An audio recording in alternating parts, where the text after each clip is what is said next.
ป้องกันความสงบแขวงอัตตปือมอบตัวผู้ถึงหาสัญชาติเวียดนาม6 คน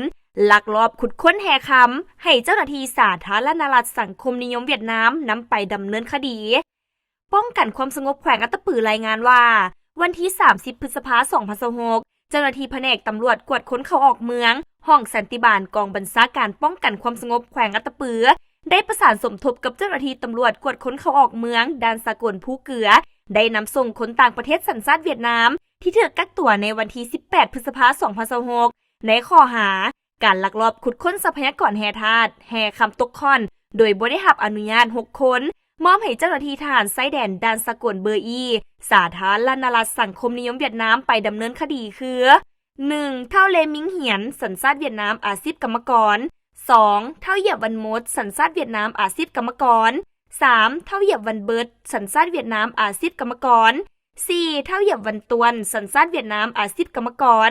5. เท่าเหยียบวันตื้อสัญชาติเวียดนามอาชีพกรรมกร 6. เท่าฝูงวันเทืองสัญชาติเวียดนามอาชีพกรรมกรต่างหน้าไฟลาวมอบโดยทานพันโทอุ่นสวรรค์ทองสวัสดิ์ห้องหัวหน้าห้องสันติบาลป้องกันความสงบแขวงอัตตปือและก้าวหับของทานพันโทเวียดดึกทันพนักงานทหารไซแดนด่านสากลเบอร์อีสาธารณรัฐสังคมนิยมเวียดนาม